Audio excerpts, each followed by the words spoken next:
प्रिय विद्यार्थियों, नमो नमः। भवतां सर्वेषाम् अस्यां कक्षायां हार्दं स्वागतम् अभिनंदनं च। आइए आज हम प्रथमः पाठः सुभाषितानि इत्यस्य अध्ययनं करिष्यामः। पहला पाठ सुभाषितानि। सबसे पहले हम सुभाषितानि का अर्थ जानते हैं और फिर देखते हैं। सुभाषित शब्द सु और भाषित इन दो शब्दों के मेल से बना है, संपन्न हुआ है, जिसमें सु का अर्थ है सुंदर, मधुर और भाषित का अर्थ है वचन, वाणी। जो कहा गया है, जो बोला गया है, वह होता है भाषित। इस प्रकार सुभाषित का अर्थ हुआ सुंदर या मधुर वचन या सुंदर वाणी। प्रस्तुत पाठ में सूक्ति मंजरी, नीति शतकम, मनुस्मृति, शिशुपालवधम, पंचतंत्रम से रोचक और विचार परक श्लोकों को संग्रहित किया गया है। प्रिय बच्चों, हमारे दैनिक जीवन में काम आने वाले ऐसे सुवचनों का इस पाठ में संकलन किया गया है। तो आइए हम इसका भावार्थ जानते हुए प्रयास करें कि अपने जीवन में इनको लागू करें, ताकि हमारा जीवन है वो सुखमय हो सके। तो आइए सबसे पहले हम प्रथम श्लोक जो हैं उसको जानते हैं। सबसे पहले हम इसका वाचन यानी गायन का प्रयास करते हैं। गुणा गुणगेषु गुणा भवन्ति, ते निर्गुणं प्राप्य भवन्ति दोषा, शुष्वादुतो या प्रभवन्ति नद्य, समुद्रम् आसाद्य भवन्त्यपेया, समुद्रम् आसाद्य भवन्त्यपेया। आइए हम अब इसका हिंदी अनुवाद जानते हैं। गुणाः अर्थात गुण, सद्गुण, अच्छे अच्छे विचार, गुण। गुणगेषु गुणवान व्यक्तियों में, सद्गुणों का महत्व जो जानने वाले लोग हैं उन्हीं में गुणाः भवन्ति, गुण के रूप में होते हैं, गुण के रूप में रहते हैं। अर्थात कोई भी गुण तब तक ही गुण है जब तक कि वो गुणशाली मनुष्यों में हैं।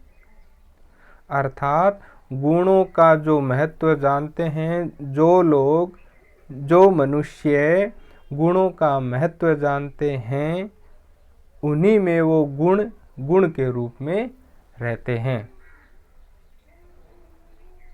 वही गुण यदि ते यानी वे गुण निर्गुणम प्राप्य, यदि किसी गुणहीन मनुष्य को प्राप्त हो जाएं, गुणहीन मनुष्य को प्राप्त करके दोषाः भवन्ति, दोष हो जाते हैं, दोष बन जाते हैं।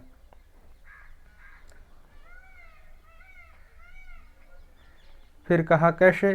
तो आगे कहा शुष्वादुतोयाः नद्यः प्रभवन्ति, नद्यः यानी नदियाँ, प्रभवन्ति उत्पन्न होती हैं, निकलती हैं।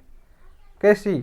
सुस्वादुतोयाः मधुर जल वाली, स्वादिष्ट जल वाली नदियाँ उत्पन्न होती हैं। अर्थात जब नदियाँ उत्पन्न होती हैं तब उनका जल है बड़ा ही मधुर और स्वादिष्ट होता है।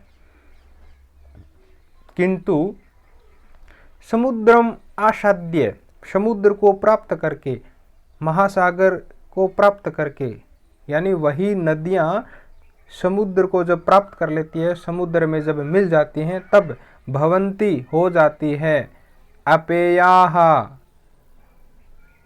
यानी वो अपेय हो जाती है, अर्थात पीने लायक नहीं रहती। आइए हम एक बार इसका फिर एक साथ अर्थ जानने का प्रयास करते हैं। गुण, गुणों को जानने वाले गुणशाली लोगों में ही गुण के रूप में रहते हैं। वही गुण यदि किसी निर्गुण को, गुणहीन को प्राप्त हो जाएं तो दोष बन जाते हैं। जिस प्रकार नदियाँ स्वादिष्ट जल वाली उत्पन्न होती है और वही नदियाँ यदि समुद्र को प्राप्त हो जाएं, समुद्र में मिल जाएं, तो अपेय हो जाती हैं, अर्थात उनका पानी जो है वो पीने के लायक नहीं रहता है। कहने का भाव ये है, गुण तब तक के गुण हैं जब वो गुणवान या गुणों का महत्व जानने वाले लोगों के पास हैं, वही यदि गुणहीन लोगों के पास आ जाएं तो वो दोष बन जाते हैं। आइए अब हम अगले श्लोक का भावार्थ जानते हैं। आइए अब हम द्वितीय श्लोक का अध्ययन करते हैं। साहित्य संगीत कला विहीन साक्षात् पशुपुच्छ विषाणहीन तृणं न खादन्नपि जीवमान तद्भागधेयं परमं पशूनां, तद्भागधेयं परमं पशूनां। साहित्य, संगीत और कला से जो हीन मनुष्य हैं, प्रिय बच्चों, साहित्य मतलब जो भी हम ये अच्छी अच्छी किताबें, अच्छी अच्छी पुस्तकें पढ़ते हैं, वो सब पूरी किस में आती है? साहित्य में आती है। अच्छे कवियों के द्वारा, महाकवियों के द्वारा जो भी लिखा हुआ वाङ्मय है वो सब क्या है? साहित्य है। और संगीत, संगीत मतलब अच्छे गीत, भजन आदि। और कला, कोई भी विशेष कला हो, तो तीन चीजें बताई, साहित्य, संगीत और कला। इनसे यदि कोई मनुष्य क्या है? हीन है, अर्थात जिस मनुष्य की साहित्य, संगीत और कला में रुचि नहीं है, लगाव नहीं है, तो वह मनुष्य साक्षात पशु, वह साक्षात क्या है? पशु है, वो साक्षात जानवर है। कैसा? तो कहा पुच्छ विषाणहीन है, पूंछ और सींग से हीन पशु है। ऐसा मनुष्य जिसकी रुचि साहित्य में या संगीत में या कला में नहीं है, वो बिना पूंछ और बिना सींगों के साक्षात पशु ही है।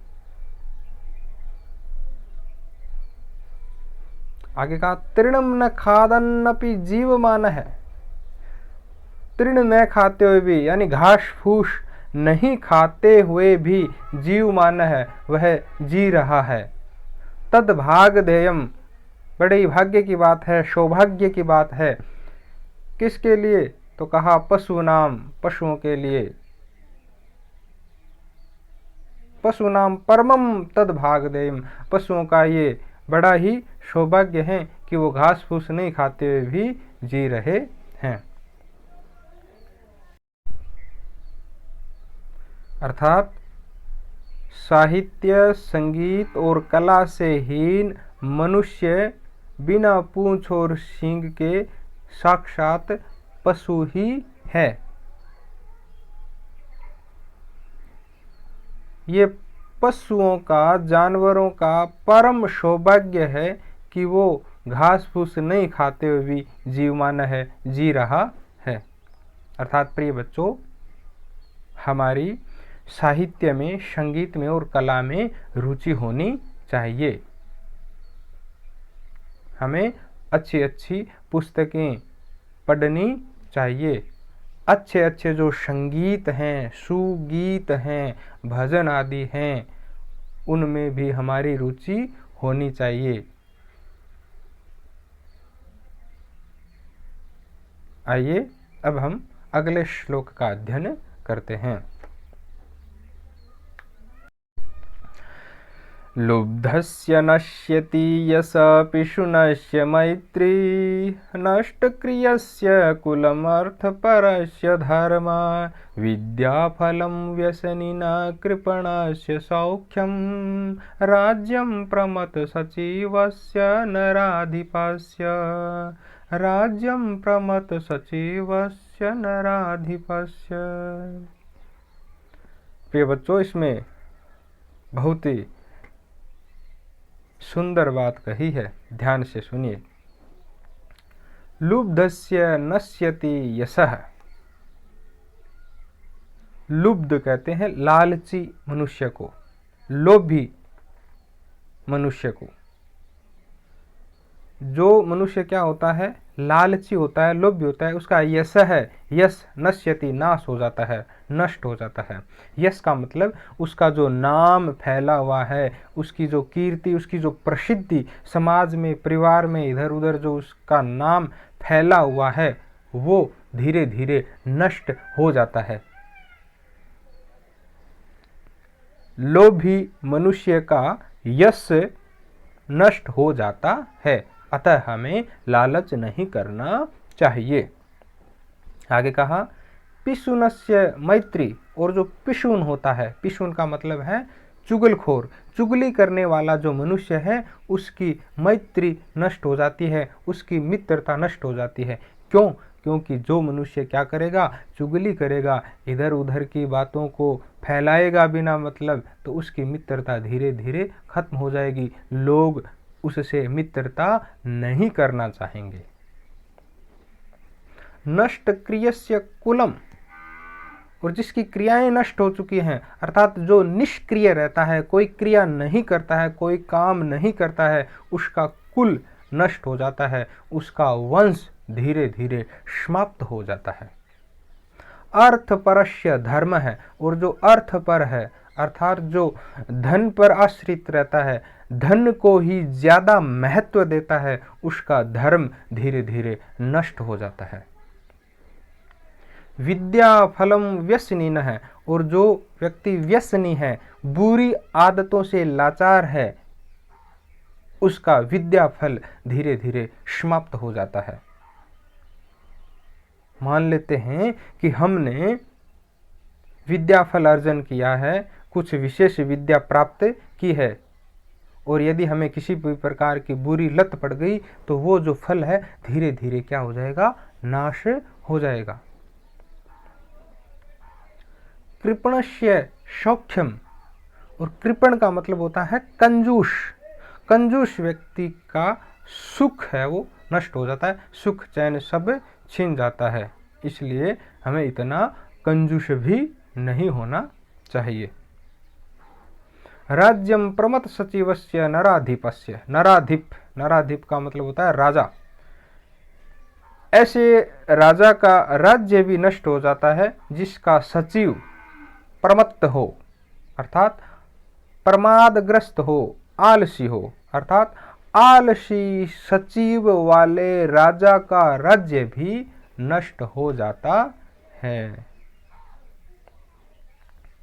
एक बार फिर देखते हैं कि लोभी व्यक्ति का यश नष्ट हो जाता है, चुगलखोर की मित्रता नष्ट हो जाती है, निष्क्रिय व्यक्ति का वंश नष्ट हो जाता है, और धन पर आश्रित रहने वाले, अर्थात धन को ही ज़्यादा महत्व देने वाले व्यक्ति का धर्म नष्ट हो जाता है, और बुरी आदतों वाले मनुष्य का विद्या फल नष्ट हो जाता है, कंजूस का सुख नष्ट हो जाता है, और प्रमादग्रस्त आलसी सचिव वाले राजा का राज्य नष्ट हो जाता है।